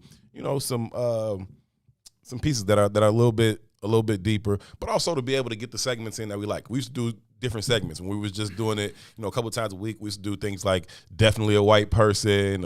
I've been wanting to do 2 minutes for a long time, a 2-minute warning type thing where 2 just goes off for like 2 minutes. Like that's the concept that I have in my head for a 2-minute warning. I want 2 to pick something and just go off about it for 2 minutes, and we'll call that a 2-minute warning. But those type of segments that we want to be able to put in, it's stuff we'll be able to do now. So absolutely looking forward to bringing back definitely a white person and adding the 2-minute warning. Yeah, we can do all that. Yeah. I want to show you this video someone sent me. Cool beans. And it was, I'm not going to say what I thought. I want to see what you think. All right. Do. Got me on you got me on the road over there in there? Yes, sir. Do. You ready? Yeah, go ahead. My point is 8. Your point 10, bro. Cause your point. 6. All right, come on, your point 8. Come on. You finna 7 out anyway. What I tell you? He told him to grab it when he hit 7. He gave him $2. Don't get the $2 up, man. You gotta teach him that. He don't know. I know, nigga. Whoa. You don't know no baby Joe. Nigga say you don't know no baby Joe. Nigga foot big, man. Baby Joe, you gonna hop for the phone, you know how they go. You with baby Joe. Hop for the phone, no head go. Now that's the song. You Joe from Kato. You hold yourself. I let them then instead of one blow the smoking. Baby, you did not call me. These niggas tough on the internet. These niggas tough on the internet. You ain't lying, man. I'm a jet. Look out, bitch. Come in. That's good. My son. Shorty shoot dice often. That's what's up. Call them. I called you. I didn't keep it. Coming out. He like, man, this is boring. That's your nigga. He like, man, that just on my hand. Your hand is a pimp way. Shit, what's up? Come on, couple of these dollars off y'all there. Money in my hand. You ain't got to watch the whole thing. It's 3 minutes of this. But I just wanted you to see that. Because it was different kind of reactions, but I'm interested in how you react. So let me say this. In and of itself, I don't have a problem with the shorty shooting dice. Right? Just him shooting dice, I don't really have a problem with it. It's all the other shit that's like, I guess him shooting dice would be indicative of all the other shit, right? You kind of would expect to hear him talking that way, and these niggas tough on the internet, and I know, nigga, but that's the stuff I have the problem with, right? Like, but I guess y'all got him doing grown shit, so why wouldn't I expect him to be talking that way too, right? Craps is a game, right? He can learn how to play craps, and you can learn how to count and understand probability and all of that, and how many ways is it to hit a 7? You know what I'm saying? It's like 6 ways to hit a 7 is fucking like 2 ways to hit a 4. You know what I'm saying? And so you can learn some probability and that kind of shit, but yeah, it's all the other shit. And Shorty plays dice a lot. He's got the whole rhythm of it, right? Not just the shooting, but how you talk your shit and how you hold your money and how you reach and how he's saying all the little sayings, tenfold, you know what I'm saying, Lil Joe and like all that shit. And Shorty's grown up too fast. He's grown up too fast. The dice in and of itself, I don't have a problem with it. It's all the other shit that I guess because he shoots dice, you can kind of expect that. It's a problem, and Shorty's grown up way too fast. That's what I think. I struggle though. Mm-hmm. Right, because the first time I saw the video, I didn't see the people in there with the guns. I just was focused on the shorty shooting dice, and I was amazed at how well he could keep track of the money in the count. Exactly. You know what I mean? Yeah. I was amazed that he, like you said, all of the understandings of probability and the speed of it all. You know what I mean? Like I remember when I first started shooting dice, like on the hood level. You know what I mean? And there were just certain guys that just they thought faster. You could see it. You know what I mean? They could count quicker. It was just, and it mattered. You know what I mean? Shake the dice, hit the dice, they roll out, they grabbing them. I ain't even seen the point. This shit moving too fast. You know what I mean? And I had to learn to catch up. Right. Because you would lose money by not being able to move as fast as everybody else out there. You know what I mean? And I was intrigued by that. And then it's interesting to me that we have such a value in capital and understanding or praising capitalism, and here this is kind of purview for how to understand it. Yeah. You know what I mean? And we hate on it. Right? Going back to the extermination of the brutes. I didn't see the guns the first time, but then somebody pointed out to me that they had guns in that video we just watched. Oh, I didn't see that. Yeah, see, but it's two big ass rifles on both sides of the room. Okay. Right? And somebody pointed out to me, like, the guns in there, and then you watch Extermination of the Brutes. He should learn how to know how to use a gun too. You know what I mean? It's like guns and butter. All the lessons that we deem as unvaluable is really all the shit that we value about white society. It's just an interesting paradigm to me. Like, because of his presentation is wrapped in blackness, because that's, like you say, he got all the sayings, his nigga and all that shit. Right. Well, that's through the lens of whiteness too, why we deem that as negative. You know what I mean? Absolutely. But guns and butter, baby. Guns and butter. That's what's in that room. That's what's in guns that room. and butter. That's it. Right? And that's the dominant society. And that's what we value about it, whether we internalize it as such as not. That's what it is. That's what it is. Power and capital. That's what you value. That's the construct. And then you shit on this little boy at this early age learning how to understand power and capital. It's just interesting to me. It's just really interesting. That is very interesting. This is the environment that he's inherited, right? And it's the very same things that this country has used to rise to power, violence, and money that we shun from everybody that is not empowered, right? It's like, oh no, y'all can't have guns and money, right? But everything we fucking do is guns and money. Everything we value is guns and money, right? That's always been our tool for power. It's as American as fucking apple pie. You feel me? Like, and baseball type shit. You go to Iowa or any Ohio or any of them states, right? You're gonna see 7, 8, 9, 10-year-olds that fully know how to operate an automatic weapon. Absolutely. Hanging in the kitchen. They got their own. Every room. Yeah. You know what I mean? It's my brother normalized. My brother live out in Fort Wayne, Indiana, man. I'll take the whatever road that is to go out there, and it's a fucking gun shop every quarter mile, it seems like gun shop. You know what I'm saying? Just it's what it is. And then you want to shun Shorty. Now again, I do think he's grown up too fast, but not because of the fucking game per se, right? How old do you think Shorty is? Probably 6, I think 7? Shorty's like 6 or 7. Why he growing up too fast when this is so normalized in white families? Like 6 or 7 is Q got daughters. They know how to shoot already. Some of them is in that age range. I know Q's an anomaly in our community. I know you go downstate Illinois, that's not no fucking anomaly. Yeah, no, that's the norm. You get your first. And I'm talking about the women. I ain't even talking about boys. They might have been doing that shit. All right, getting your first kill by 5. I got my first kill. Know how to and they take hunt. the thing. Know how to skin an animal. It's normal. Nah, for real, it is right. And then we see the Shorty, and then he's frowned upon, right? Yeah, I too was impressed at his ability to keep the count.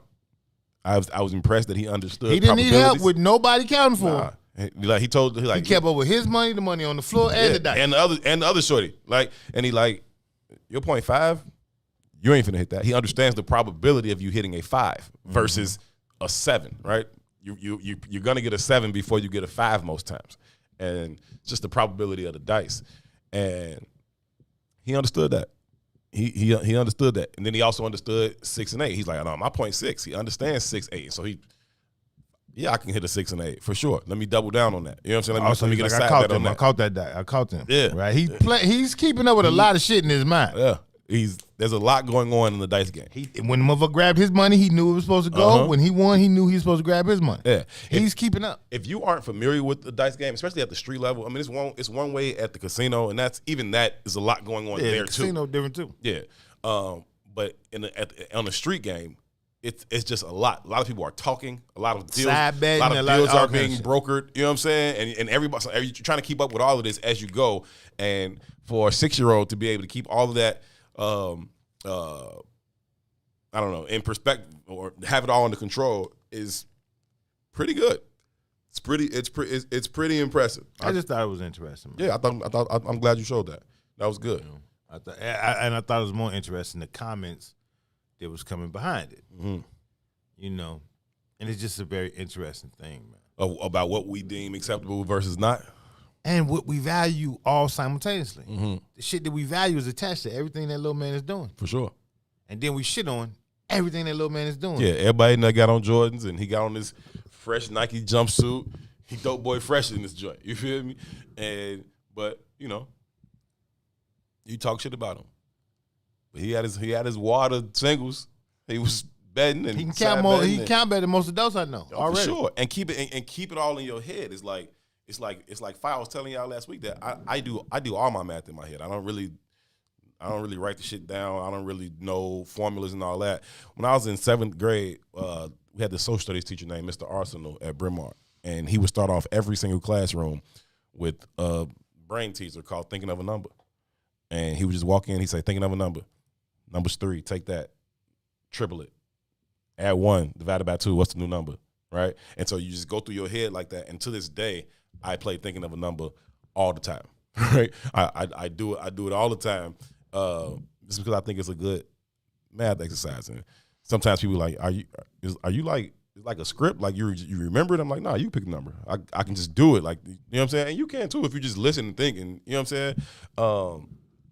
Yeah, I think Shorty's smart as fuck. That's what I think. Salim made a point. He said eliminating all the brutes made a point that the first U.S. corporation was one that manufactured guns.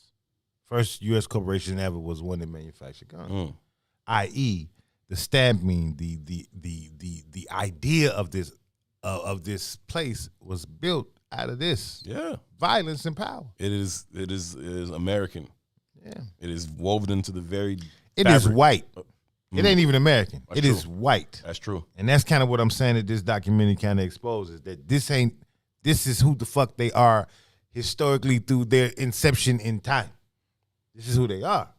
But think about that. The first U.S. corporation of all time was a goddamn gun manufacturer. Yeah. Right? And then we shun Shorty being around guns. If we can't do nothing else, we can shoot some shit up. Yeah, because shooting shit up is what leads us to the butter. It's what leads us to the money. It's what leads us to the power. Mm-hmm. I'm going to dominate you motherfuckers in every way possible. Mm-hmm. Ready Rock says spades is another game of probability. Absolutely. You know what I'm saying? Well, if you can understand the game, you can understand. I look at my hand, I got 4 hearts or 5 hearts, right? I understand there's only 8 left. You know what I'm saying? Like 3 people left in the game. I know exactly when I'm finna get cut with this shit. You know what I'm saying? And or at least the probability of when I'm gonna get cut with this shit. I mean, you could get cut on the first hand. Somebody could have none, but the probability is I certainly can't go past 2. You know what I'm saying? I can't play more than 2 of these before they get cut. So, you know, I think that Ready Rock also talked about the dice game in the sense of being a game of probability, but she was saying we're comfortable. He is learning all these multifaceted skills, but as parents, we're comfortable sitting our kids in front of iPads. Right. They're not learning. I'm not saying they got not learning shit. Let me not say that. But it's a different understanding. Yeah, you know what for I mean? sure. So yeah, it's just interesting, man. I thought it was an interesting conversation, and I was more interested in the responses than necessarily how I specifically saw the video. But it just amazes me that we have such a affinity for everything, all things white, but a lack of understanding of all things white. Mm-hmm. Because what we admire about them is their power, and their money. Mm-hmm. Like, you know, you don't want to live like white people. You don't want to go to the white party. You're not interested in that. Mm-hmm. Right? You don't want to listen to the white music. You don't want to do none of that shit. Right. But you want to live in the lap of luxury like white folks do. And you only associate that shit to their power and wealth. Mm-hmm. Right? And all of the shit that they use to get power and wealth is all of the shit that they've convinced us to stay the fuck away from. Yeah. It makes we sense. demonize it. Yeah. You know what I mean? That makes sense, though. You know what I'm saying? I got the shit. Yeah. I know how powerful and useful it could be to attain power, right? I don't want you to have it. I got it. It's cool. You know what I'm saying? Now, you leave it the fuck alone. Do as I say, not as I do type shit. And it works well. It works well. You now have this kind of new awakening about firearms in the black community, right? And the desire to own one and you know, to be well trained in how to use it. That's a new thing, right? It used to just be a few people in our community that had guns, right? And they were all kind of frowned upon. You know what I'm saying? Except for maybe a couple. You know what I'm saying? Now it's like encouraged. And there's a shift happening. Mm-hmm. But there's several shifts happening. Mm-hmm. Right? We're getting more connected to the volatile understanding of power, the volatileness of self-security, mm-hmm. right? Mm-hmm. But we're getting further away from a communal understanding. Mm-hmm. So when you don't have that communal understanding, i.e. how does that volatile sense work? Right. You're going to use it against each other right. even more. Right. You know what I mean? Because it's just like we looked at the video Shorty. Everything that we attached to that video that was negative, we only attached it as being negative because it was conditioning through the lens of whiteness. Right. For sure. You understand what I'm saying? Agreed. All of the shit that you attribute to him being on some nigga shit, because that's how you would call it, nigga shit. Right. Right? For sure. Is an understanding that you got from the same motherfucker who told you to stay away from money and guns. Because everything you got there. Everything. What I'm saying is, we got to learn to embrace nigga shit right. as our shit. Right. That's in my mind, and sure. I might be way off base here. Anybody, I'm here to listen. Right? For me, the nigga, and I'm using that word on purpose. Mm-hmm. The nigga in our community is the furthest away from the white assimilating populace. Oh yeah. Yeah. Everybody else is trying to beat them. The nigga's trying to beat them too. He just is further away from it. Mm-hmm. He's just further away from it. Mm-hmm. Right? Mm-hmm. I.e., he's probably the purest right. form of us. Right. Right? But he also is the shunned the most by us. Well, right? Chris Rock joke. There's black people and there's niggas. Because he appears to be the furthest away from the goal. Right. Right? To assimilate into whiteness. Right. And so he's the furthest one from it. Something's the fuck wrong with him. Maybe something is the fuck wrong with you for why you want to be that. That's kind of the shit. point I'm making. Yeah. And I ain't saying the nigga's healthy. I hear you. I'm just saying in the whole paradigm of our sickness, mm-hmm. the nigga's furthest away from what we deem as health. And what we deem as health is really leading us to our demise. It is us walking into that gas chamber freely. Yeah, because based on the criteria that we're evaluated on, right? He is not successful in assimilating into whiteness and into white culture. And so therefore, he seems wrong, right? He seems inadequate. He seems deficient. And it's like, but the good thing about that is he ain't assimilated into that fucking culture. You know what I'm saying? He has not been indoctrinated in the same way. And because he hasn't, then he's on the outside. It's like, oh, something's wrong with him. But really, the indoctrination is fucked up anyway. So applaud the fact that he's not that. You know what I'm saying? As people disagreeing with me in the comments. Sure. Guys disagrees with me. Mm-hmm. Adrian disagrees with me. And that's cool. I don't have ownership over this. Like Esco said a minute ago, this is an opinion-based show. Right? But I want us to, if you have any experiences, like at the bottom, mm-hmm. and I mean like in our real, like it's one thing, Chicago's a certain kind of experience because it is the hub of American descendants of slaves. Mm-hmm. It's the capital, right? But the experience in the hundreds is not the same experience in Hyde Park. The experience in the East Side is not the same experience as even Pill Hill. Sure. Right? And oftentimes what happens is the voices of our community come out of those areas. The Pill Hills, the Hyde Parks, the upper echelon, the upper crust of our communities. Right? But if you get into the depths of if you've had the privilege to walk between those two worlds, because even in our community, like classism is so real that most of them people don't experience each other's worlds in a real way. Right? If you grow up in the hundreds and you go to, let's say, Charles H. Wacker, your ass is pretty much going to Charles H. Wacker, Harlan, and work. Right. Right? Right.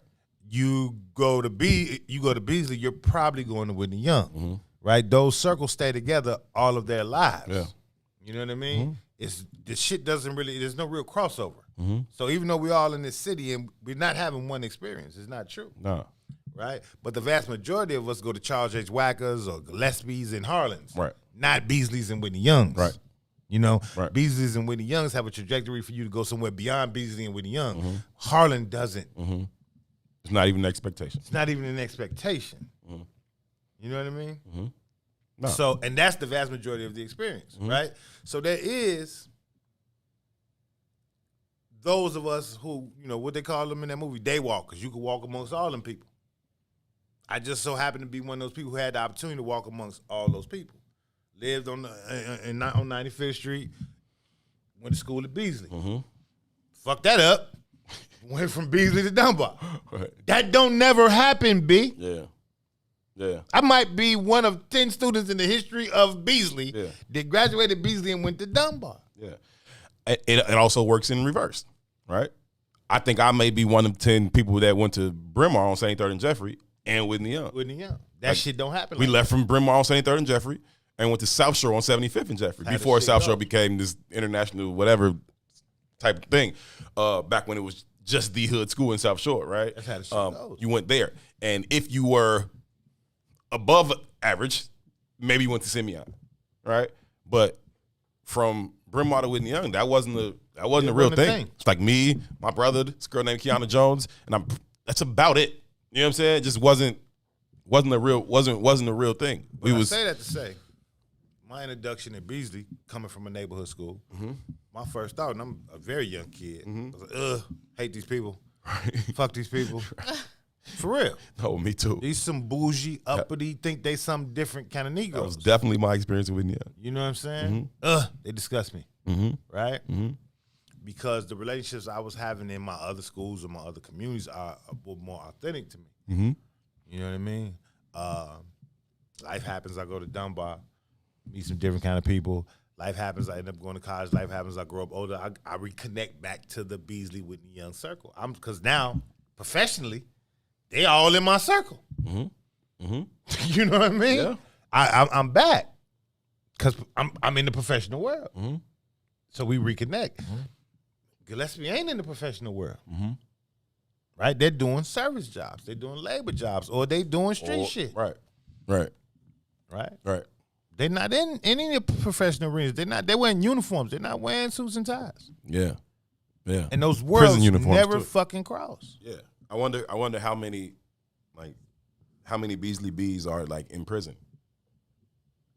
Not many compared to say like a Gillespie. you know what I'm saying? Yeah, Bryn Mawr. whatever. Yeah, Yeah. Yeah. You know what I'm saying? Like you went to Bradwell? Yeah, okay, cool. Got it. Like there's a certain trajectory that you are now on. And that's fucked up. Number one, that you have humans on this trajectory at an early age based off where your ass grew up and what grammar school where'd you go to first grade? And I can tell you what 40 is going to look like for you. You know what I'm saying? And they make those projections. They build prisons based off third grade test scores. You know what I'm saying? Like, oh, here are the third grade test scores right now. We need 10 more prisons. But I'm going to tell you the truth, though. If the shit was on the line and I needed to depend on somebody, I'm going to ask for 95th Street's help. It depends on what we need. I don't even depend on what the fuck we need. I just have more faith in them people. It's a larger commitment to the relationship. I dig that. You know, and I think, again, we shun it. And I think most of the times that we shun it is because we don't understand it or we've not been a part of it. Like I made that analogy I made about the schools and staying in those lanes all your life because you don't really have an understanding of anything outside of the purview of that experience. That I know that's a rarity because I was one of those rare motherfuckers. And I know it wasn't people looking like me. I know it. Yeah. You know what I mean? I told you, but I tell the story all the time when I got into it with my bus driver. Right? I'm 7th, 8th grade, so I told the bus driver I'm gonna beat his ass. He tells me, get your key. I'm gonna get my son to whoop your ass. I said, well, that'll be 2 ass whoopings. So in his mind, because I was a busy kid, what he thought he was gonna do to punish me was to drop me off in the projects around the crib over at Loaded Homes. Because in his mind, thank you, I'm a Beasley kid. Right. These kids gonna fuck me up. I get off the bus and everybody cheering like, "Two, where you been?" Right. He was confused. Right? But because in his mind, he had created the trajectory of who this kind of kid was. But I was really the other way. You wanted to be one way. One way. But it's the other way. The other way. It's the other way. Right. You know what I mean? Right. But that speaks volumes, though. It does. You know, and Bush ain't we know the brand of Whitney Young. We know the brand of Beasley. Yeah. If you went there, there's it's an attachment to it. Yeah, for sure. Right? It's For like sure. kids that go to Morehouse or, you know. We was talking about the other day. Like, you didn't, like, you go to Whitney Young, you didn't, like, wear your Whitney Young jacket back home, whether you live out south or west. You didn't get on the blue line and the red line with your Whitney Young jacket on. Because once the other schools is on the train, you look like a fucking target. And whether you sweet or not, don't really matter. Somebody finna fucking try you. Like, just because. And, you know, you'll have, like, teammates shit, they want to take their jerseys home. Like, fam, don't do that, okay? Like somebody, as soon as they see, like, you go to Whitney Young, whether you can box or not, doesn't really fucking matter. You're going to have to show that because somebody's going to fucking try you, right? You leave Whitney Young, you take the train out west, and now fucking Marshall and Crane and Westinghouse is on the fucking, they finna try you, fam. It just is what it is. And, like, that was real consideration, like, in the school. And I'm from 71st and Jeffrey. I ain't scared of shit. But I understood that you get on this fucking train with this fucking Whitney Young coat on. Gee, Beasley doesn't have windows in the front. Right. Because they don't want when the projects was there, Right. they didn't want you to be able to look out the window and see Robert Taylor. Think about that. The fucking architecture does not have windows in the front of the school because they don't even want you to look at poverty. You're absolutely right. When I go recruit, it's like Bowen High School and Baker. Literally, the walls can touch. You go into Bowen, it looks different than when you walk into Baker. It's prep school. Uniforms. It's just... Yeah, your life is set up from day one. Block. Yeah, same block, but you having fully different experiences. Totally different experience. Totally different. I think they also don't want Robert Taylor to see in. Oh, I'm sure. Like, you know what I'm saying? I told you in my class there was 2 kids with Robert Taylor. They was twins. That's it. That's a limit. That's it. We've reached the quota.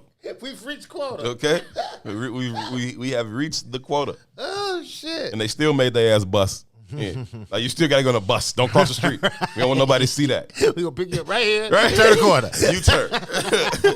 Hey, that happened to me when I was in Carbondale. I got it when I was in college. I got arrested, and I got arrested for being in contempt of court because I wouldn't do my community service. Kept for driving on suspended license. I think the judge had gave me like 100 hours of community service to do, and showed up to my court date. I had done absolutely 0 of the hours. And she was like, I'm gonna give you to such and such time to get these hours done. Cool. I came back however many months later. This judge looked at that paper. She looked at the paper. She looked back at me. He said, oh, you think I'm playing with you? I tell you what, sit over there until I figure out what I'm doing with all y'all that's going to jail today. Okay? Set my goof ass down there. They took me to a lockup down in the courthouse and then took me across the street to Jackson County Jail, right? This is how they took me from the courthouse to the fucking jail.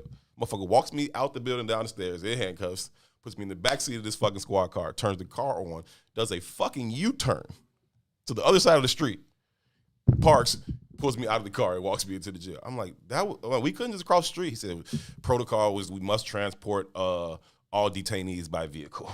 we couldn't walk across the street. I said, this motherfucker just did a U-turn for no damn reason, man. But yeah, that's how you got busted from Robert Taylor's to Beasley. That's the game. Boosie spit a Goody Mob lyric that CeeLo, one of my favorite rappers. People don't give CeeLo his just due credit. That's because he looks funny. Yeah, people only know him more for his singing because he got more popularity off his singing. But bar for bar, CeeLo was one of them dudes, G. But he has a verse on one of the, I can't remember what song it was because I'm kind of old now and this shit don't stay in my mind like that. But he was like, he said, I wonder if the gates was put up to keep crime out or keep our ass in. Who's that peeking in my window? That's real shit. Yes, the answer is yes. That's what it is, right? The answer is yes. That's what it is. You've been cell therapy.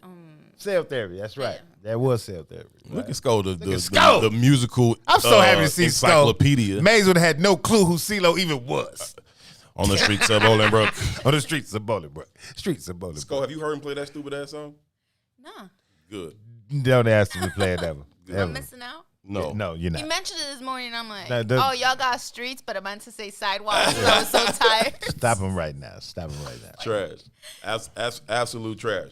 Talking about rap, the other day, Saturday actually, Kid Cudi was on Saturday Night Live. Okay. Did you? Wearing a summer dress. Did Virgil, who designed that? Virgil designed that? Then that's two ass whoopings that need to happen.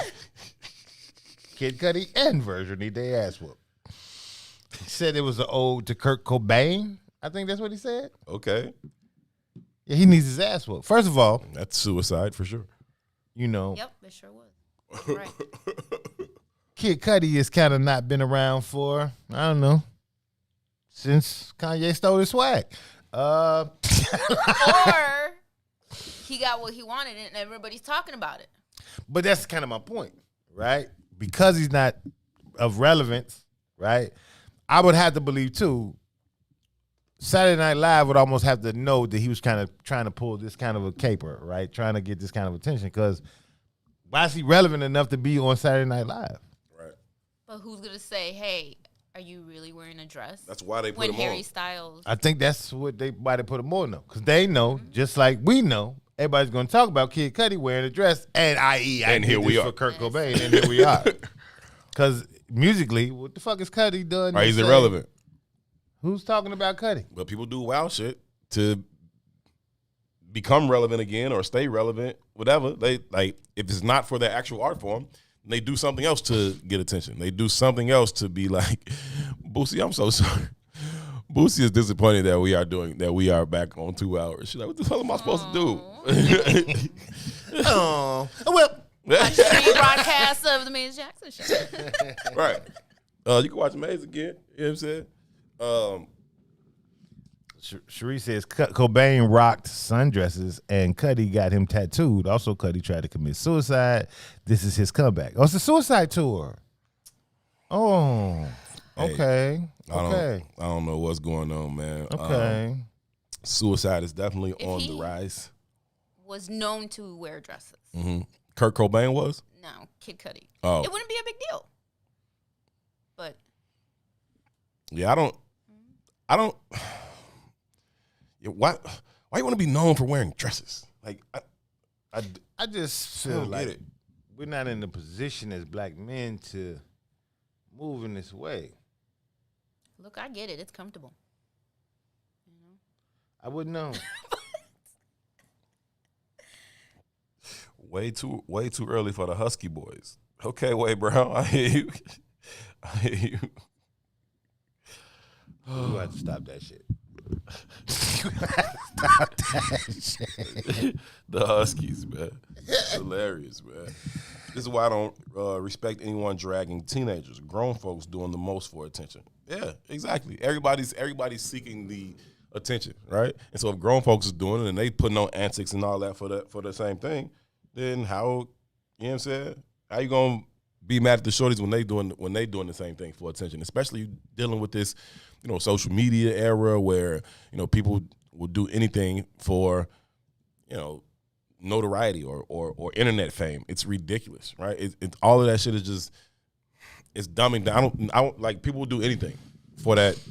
But this is attention. It's a drug. So man. TJ came through last night. One of the conversations happened was about just my son and some of the shit he be dealing with, because I don't fully understand it sometimes, right? And I'm trying to get through. I'm trying to break through. Oh, this is what he called it. You know, TJ got 1,800 PhDs and shit, and he's a mental health expert and all that. And I'd be like, man, get that goofy shit out of here. But he said something the other night. You know what I mean? That was profound. It was profound. And he was like, maybe he's dealing with imposter theory. Imposter syndrome. And I said, write that shit there. So he goes to what imposter syndrome means. And I said, probably. But that's what America's dealing with. Right? And I think about it, and we attribute it to, like, you know, how social media works and none of that. And we can't, it's kind of like blown off, like, because it's so normalized. Sure. Right? But part of that theory is that it's the destination without the journey, right? It's everybody's operating from the end product of XYZ. It's fame for fame's sake. It's no talent associated to this shit. And everybody thinks this is just the natural trajectory. I'm just gonna grow up and show up and be the fucking king. There's no work attributed to being in whatever it is I'm trying to create. Right. Whatever it is I'm trying to be. Right. Famous for the sake of fame. Famous for the sake of being famous. You know what I mean? And you're right. And Ray Rock's right. The comments that you read, they're right. Like, we're having this conversation because it doesn't take a skill set anymore. It just takes an imprint or impact in a moment. That's it. And that's all you need. But there's no value attached to that because there's no journey attached to that. Right? And because there's no value attached to that, and I'm not just talking about in regards to Kid Cudi, I'm talking about in how we approach life. Right? We want all the fixings, all the trappings, none of the fucking work. That's the problem, right? It's the fucking work. It's the fucking work that makes the trappings valuable. When you say there's no value to it, though, I think I got to push back on that, because I think that's exactly what they're looking for, right? And so what they find valuable is bullshit, right? So we're talking about likes or, you know, Instagram fame or whatever the fuck. And then some of them are then able to kind of twerk those opportunities into some other shit, right? And, you know, so they find value in doing the dumb shit. And so, yeah, somebody can slap me because a million people going to watch me get slapped, and maybe it's a buck in it, and I'm willing to do that. It's like, fuck, this is crazy, dog. Like, but it's, again, notoriety. It's fame. But that's how shit spreads, right? The ice bucket challenge was the most popular shit ever. Just to dump a ice cold bucket of water on your head. And, we're doing it in the name of raising money for ALS, so it's cool. Like, I hear you, but at the end of the day, it's just watching people do something, I don't know, humiliating, I suppose, maybe not the right word, for attention, to spread a message. Like the first challenge? I would say it was the biggest one for sure. I don't know if it was the first one. Maybe it was the first one, but definitely the biggest one. Right. Yeah. So Ray Rock said, I thought imposter meant you're not always confident who you are, so you feel like an imposter. And that's exactly what it is, right? But what I'm saying is that we've normalized the belief shit that you don't, confidence doesn't come attached to without work. You know what I'm saying? You build confidence through repetition. That's just it, right? When I know, I'm confident because I know I can do this shit. I've done this shit 1,000 times. Sure. We're avoiding the work part. So anytime you show up in the space, you're pretending. Or you pull up and you see the space is not meant for you, and it seems like you can never get it right, but you know you got this. That's real. That is absolutely real. It's about time for us to wrap it up and get out of here too. How was the first day back in the 1 o'clock slot, man? How y'all feel? I feel tired. I feel great that we get that. Yeah, I feel good about the time slot. I'm just tired today because I'm thrown off all day. I feel like we're gonna have to change some things up though. I feel like I still got liquor coming out of my pores or something. It's ridiculous. I'm tired too because I wasn't prepared for this time slot. I had to call you like, what time we supposed to be? And it's only 2 hours. Right. Earlier. It's only 2 hours, but we was just. Last night was. I did too much. It was a movie? Yeah, it wasn't a movie. It was just I was doing too much. You and me both, my brother. You did way more than me. Though. You and me both. Again, man, thanks for everybody that came out or everybody that sent me birthday wishes and messages and posts and all that. I am extremely, extremely grateful that I absolutely. They said the Civil Room Block Party has been canceled for the summer. That sucks. Oh, ass. wait, who? It What? was greenlit? It was greenlit for a minute. Who said it? Who said that? I wrote double. No, that's cap. Wow, Silver Room Block Party has been canceled, and 2022 is already being questioned.